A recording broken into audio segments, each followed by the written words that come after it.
Time is how humans measure life. Human beings are creatures of time. We wake by it, we age by it, we fear running out of it. From childhood, we learn to count our lives in years. Birthdays mark progress. Aging marks loss. A long life feels like success. A short life feels unfinished. Yet when we look at the life of Jesus, this human instinct is challenged. 33 years. By modern standards, it feels brief. By ancient standards, it still feels incomplete. And yet, no other life has carried more weight, more meaning, or more lasting impact, which forces a deeper question. Was Jesus' life short, or was it precisely complete? In Scripture, time is never accidental. One of the most overlooked themes in the Bible is timing. Not events, not miracles, but timing. Nothing in the biblical narrative happens randomly. Moments arrive when they are ready, never before, never after. Promises take generations to mature. Warnings come before judgment. Deliverance follows preparation. Time is treated not as a backdrop, but as a tool. And when Jesus enters the story, this pattern does not change. It intensifies. The time was full. What does that mean? The Bible describes Jesus' arrival with a striking phrase. The time was fulfilled. Not almost fulfilled. Not nearly ready. Complete. This does not mean the world was morally good. It was not peaceful. It was not spiritually pure. It means the conditions were finally aligned. Humanity had reached the end of its confidence in itself. Law had shown its limits. Religion had become ritual without transformation. Empires had proven that power could control behavior, but not heal hearts. The world was not improving. It was exposed, and exposure always precedes redemption. The historical moment was unique. From a historical perspective, Jesus could not have arrived at a more precise moment. For the first time, much of the known world was unified under a single empire. Rome brought order. Roads connected distant regions. Trade allowed ideas to move freely. Greek became a common language across cultures. Messages could travel farther and faster than ever before. What had once been isolated truths could now become global. History itself had been prepared to carry a message beyond borders. Not by faith, not by prophets, but by politics, infrastructure, and empire, unknowingly serving a higher purpose. Why not earlier?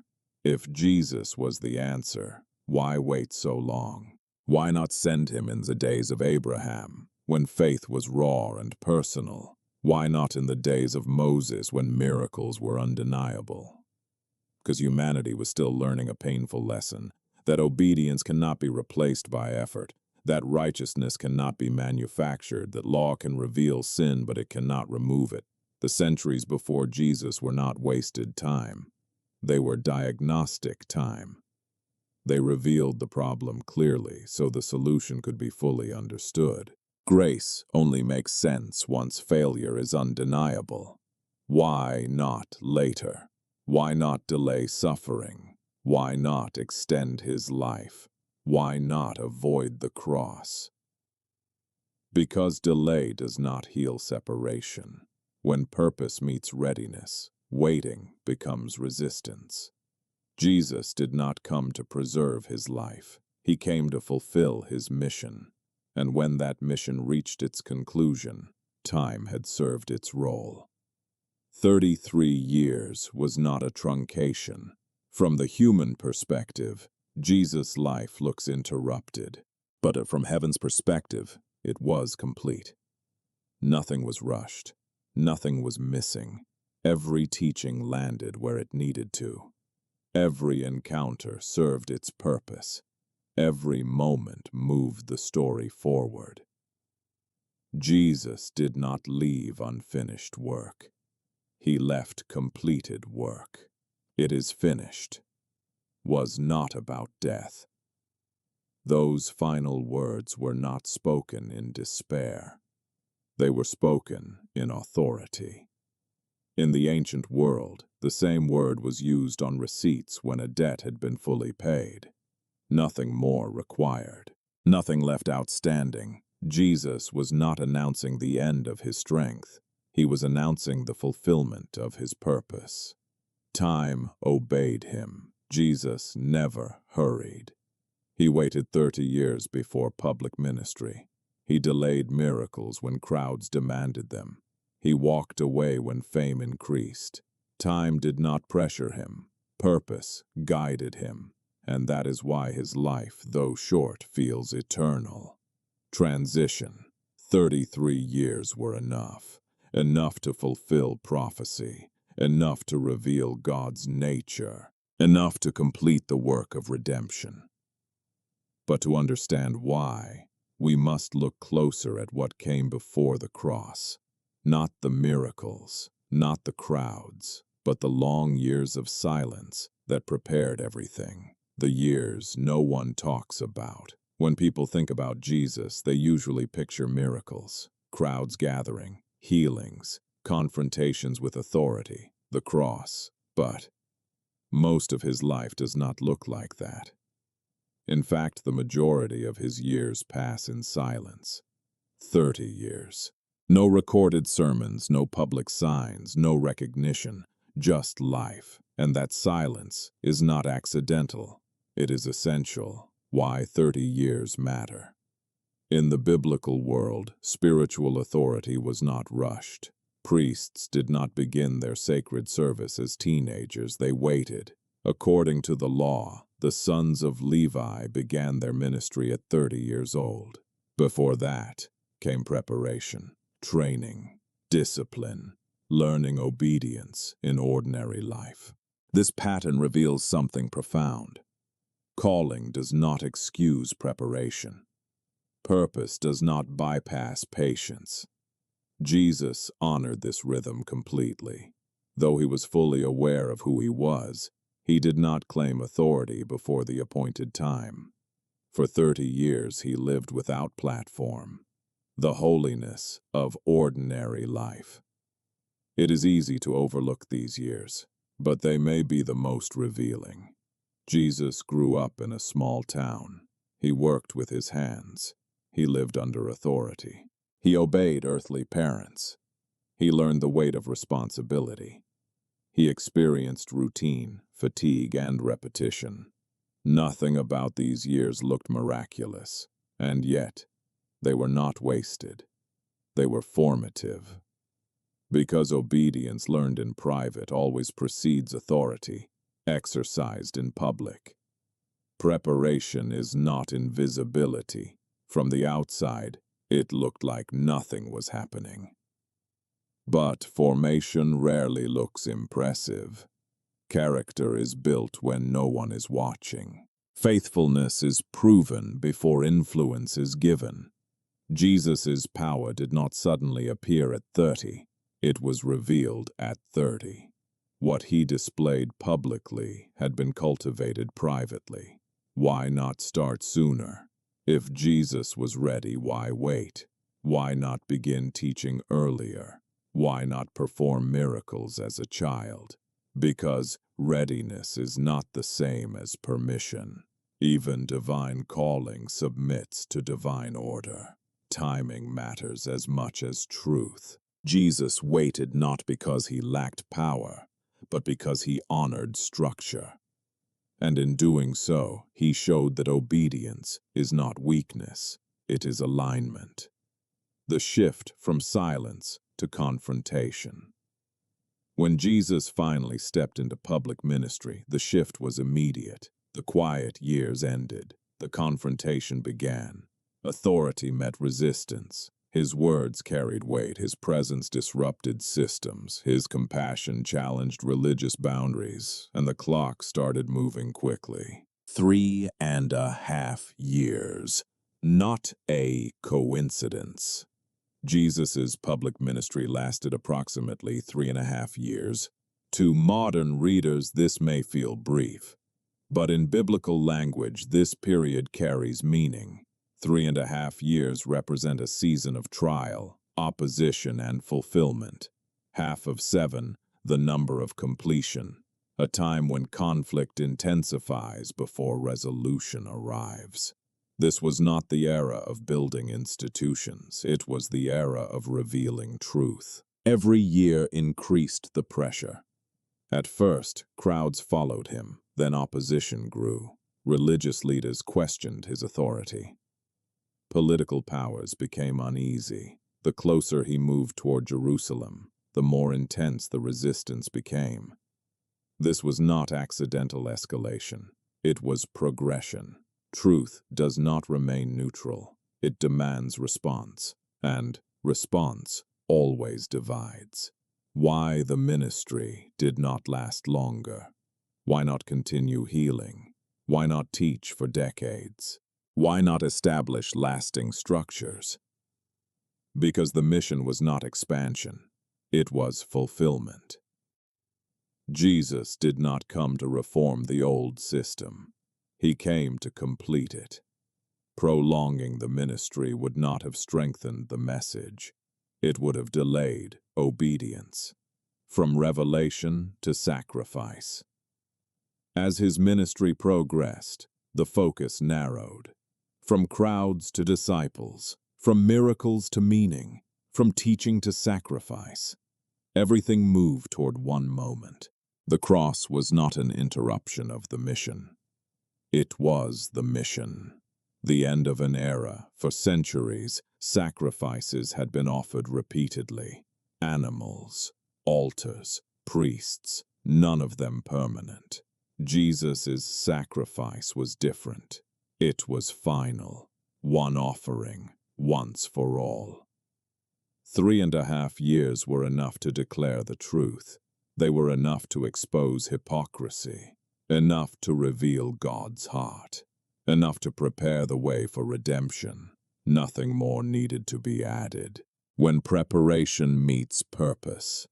30 years of hidden obedience. 3.5 years of public confrontation. This was not imbalance. It was precision.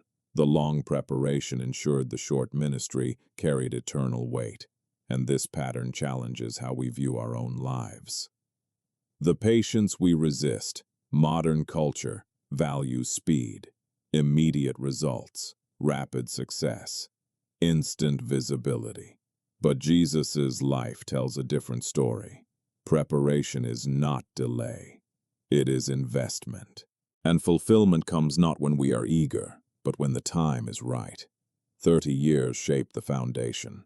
3.5 years completed the mission. But the story does not end with timing alone. To understand the true weight of these years, we must look further back. Not just to Jesus' life, but to the first life that set everything in motion. The story of Adam. And why obedience, not longevity, changes everything. 2 lives, 2 directions. To understand why 33 years were enough, we must look back to the very beginning. Before kings, before laws, before covenants. Back to the first human story, the story of Adam. Adam was created without sin, without history, without wounds. He lived in abundance, in provision, in direct relationship with God, and he lived a long life. 930 years, nearly a millennium. Yet within a single moment of disobedience, everything changed. The problem was never time. Adam did not fail because his life was short. He failed despite having time. Time to walk with God. Time to learn. Time to choose obedience. And yet, in one decision, trust was broken. Sin entered the human story. Death followed. This reveals a truth that is uncomfortable, but essential. Time does not guarantee transformation. Longevity does not produce righteousness. What Adam lost. Adam's failure was not simply rule-breaking. It was relational rupture. A choice to define good and evil independently of God. That single act introduced separation. Shame replaced openness. Fear replaced trust. Death replaced life. And from that moment on, humanity inherited the consequence, not because of a lack of effort, but because of broken alignment. The weight of one act. The entire human condition shifted through one act of disobedience. Not through years of rebellion, not through repeated failure, one choice. This is crucial, because it reveals how much weight obedience carries. If one act could fracture creation, then one act of perfect obedience could begin to heal it. Enter the second Adam. Centuries later, another life entered the story, not in a garden of abundance, but into a world shaped by loss. Jesus did not arrive into perfection. He entered suffering. Where Adam reached for autonomy, Jesus chose submission. Where Adam grasped control, Jesus surrendered his will. And this difference defined everything. 33 years against 900. From a numerical perspective, the comparison seems absurd. Adam lived nearly 30 times longer than Jesus. Yet Adam's life introduced death, while Jesus' life overcame it. This contrast dismantles the human obsession with duration. It reveals that significance is not produced by time. It is produced by alignment. Obedience as power. Jesus did not correct Adam's failure by living longer. He corrected it by living rightly. Every temptation he resisted reversed an earlier failure. Every act of humility restored what pride had broken. His obedience was not passive. It was active resistance against sin, fear, and self-preservation, and it carried weight beyond time. The garden and the wilderness, the contrast is striking. Adam failed in a garden filled with provision. Jesus prevailed in a wilderness marked by hunger and isolation. Adam had everything and chose disobedience. Jesus lacked comfort and chose faithfulness. This is not coincidence. It is reversal. The cost of perfect obedience. Obedience is not easy. It is costly. For Jesus, obedience meant suffering. It meant rejection. It meant misunderstanding. It meant surrendering control. But obedience is never measured by comfort. It is measured by faithfulness. Why it did not require centuries. Human logic suggests that fixing a long-standing problem requires extended effort. But spiritual realities operate differently. One act of perfect obedience carries more weight than centuries of partial effort. Jesus did not need generations to undo Adam's failure. He needed alignment, and alignment was achieved. The cross as the final act. Adam's disobedience brought death into the world. Jesus' obedience brought life back into it. The cross was not simply an execution. It was the culmination of obedience. From beginning to end, Jesus remained aligned with the will of God, and that alignment broke the power of death. Time bows to obedience. This comparison reframes everything. Time is not the ultimate measure of impact. Obedience is. Adam had centuries and failed. Jesus had 33 years and fulfilled everything. This is why his life feels eternal. Not because it lasted long, but because it was lived fully aligned with purpose. What this means for us. If obedience matters more than longevity, then our lives are not defined by how many years we accumulate. They are defined by how we respond to truth. Moments matter. Choices matter. Alignment matters. Transition. Adam's story shows us the cost of disobedience. Jesus' story shows us the power of obedience. But obedience alone does not explain the depth of what was accomplished. To fully understand why 33 years were enough, we must confront the price that was paid, not just in suffering, but in value. A transaction, a debt, and a declaration that changed everything. Every story of redemption involves a price. Redemption is never abstract. It always involves cost. Something must be given. Something must be surrendered. Something must be paid. In the story of Jesus, redemption does not begin at the cross. It begins with valuation. How much is a life worth? 30 pieces of silver. Jesus was betrayed for 30 pieces of silver, not a random number, not an exaggerated amount. 30 pieces of silver was the price of a slave, the lowest legal value assigned to a human life in that culture. This detail is unsettling, not because of the betrayal alone, but because of what it reveals. The one through whom the world was made was valued at the price of property, not a king's ransom, not a fortune, a transaction that reduced divine worth to economic minimum. The irony of value. The world measured Jesus by utility, by threat level, by inconvenience, by disruption, and it priced him accordingly. But value in heaven does not operate by market logic. The same life valued as disposable by humanity was priceless in purpose. This contrast exposes something deep about human judgment. We often misjudge worth because we measure by power, status, and immediate benefit. Betrayal as part of the plan. Betrayal feels like failure, like something has gone wrong. But in this story, betrayal becomes the mechanism by which redemption unfolds. Not because betrayal is good, but because purpose is stronger than treachery. Jesus was not caught off guard. He was not trapped. He allowed himself to be handed over, because redemption required surrender, not resistance. The language of debt. To understand what happened at the cross, we must understand how debt was viewed in the ancient world. Debt was not merely financial. It carried moral and social weight. To owe was to be bound, to be obligated, to be constrained. Debt shaped identity, and unpaid debt demanded resolution. Sin as obligation. In biblical thought, sin is not only wrongdoing, it is debt, a failure to meet the standard of alignment with God.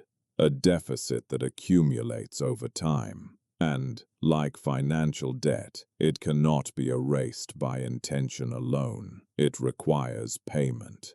Why sacrifices were never enough for centuries. Sacrifices were offered repeatedly. They acknowledged the debt, but they did not eliminate it. They covered, they delayed, they pointed forward. Each sacrifice was a reminder that the balance remained unpaid, that something more was required. The final transaction. At 33 years old, Jesus reached the moment everything converged. Time, obedience, purpose. The cross was not simply an execution. It was a transaction. And when the moment arrived, Jesus spoke a single word that carried enormous weight. Tetelestai. What tetelestai meant. This word was not unique to religious language. It appeared on receipts, on contracts, on ledgers. It meant paid in full, nothing owed, nothing outstanding, nothing left to settle. When Jesus spoke this word, he was not describing his condition. He was declaring the status of the debt. Completed. Why 33 years were enough. This is where the meaning of 33 years becomes clear. Jesus did not live long because the debt did not require more time. It required perfect payment, and perfect payment does not depend on duration. It depends on sufficiency. At 33, nothing remained undone. no prophecy incomplete, no obligation outstanding, no requirement unmet. The account was closed. The end of earning. Human systems are built on earning. Work harder, try longer, improve gradually. But redemption does not operate on improvement. It operates on completion. The cross marked the end of earning and the beginning of receiving. Not because effort is meaningless, but because effort cannot pay this debt. The price Jesus paid reveals how seriously the debt was taken. Redemption was not symbolic, it was costly. And the cost reveals value. Not the value placed on Jesus by those who betrayed him, but the value placed on humanity by God. Payment alone is not the end. It is the beginning. A settled debt frees the debtor. It restores movement. It removes obligation. Tetelestai was not the end of the story. It was the opening of a new one. 33 years led to one declaration, paid in full. But redemption is not only about what was done for us, it is also about what it calls us to become. If a life can be completed in 33 years, then meaning must be measured differently. And that brings us to the final question. What does this mean for us? When the story reaches its end, a question remains. Not about history, not about theology, but about us. If 33 years were enough to complete the greatest mission in history, then what does that say about how we measure our own lives? Modern culture measures life by accumulation. More years, more achievements, more recognition. We are taught to extend life, optimize it, preserve it. Length becomes the metric of success, but the life of Jesus challenges this instinct completely. Because his life was not extended, it was completed. There is a difference between existing and fulfilling, between occupying time and aligning with purpose. A long life can still be empty. A short life can still be complete. Jesus didn't rush to die. He lived fully until the work was done. And then he let go. Most of us fear endings. We associate them with loss, regret, or failure. But completion is not loss. Completion is resolution. Jesus did not cling to unfinished chapters. He did not resist the closing of the story. He trusted that obedience, once fulfilled, did not need extension. There is a wisdom in learning to count our days, not to create anxiety, but to cultivate intention. When days are counted, they gain weight. Moments become meaningful. Choices become deliberate. Life becomes purposeful. One of the most overlooked lessons of Jesus' life is how ordinary most of it was. 30 years of silence. Work, routine, no crowds, no platform. Yet those years mattered as much as the final moments because obedience does not only happen in dramatic sacrifice. It happens in daily alignment, faithfulness when no one sees, integrity when no one applauds. We often assume that purpose must look impressive, global influence, public recognition. But Jesus' life shows that purpose is not measured by scale, it is measured by faithfulness. Not everyone is called to public impact, but everyone is called to obedience. A finished life is not a perfect life, it is a surrendered one. It is a life that does not cling to control, that does not delay obedience. That does not measure success by survival. Jesus did not fear death because his life was complete. 2,000 years later, this story still confronts us, because it asks a question we would rather avoid. If our lives were measured by purpose rather than length, what would matter most? What would we change? What would we release? What would we finally finish? Jesus lived with the end in mind, not with dread but with clarity. Every decision moved him closer to fulfillment. Every act aligned with purpose. He did not drift through life. He walked it intentionally. Success is not how long we last.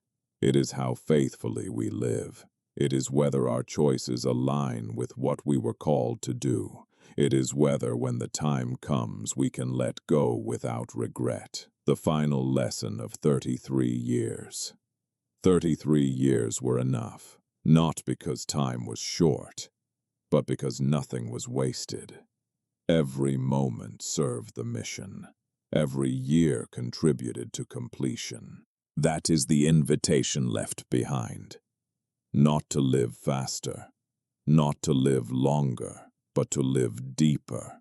Jesus lived only 33 years. And when his work was finished, he did not ask for more time.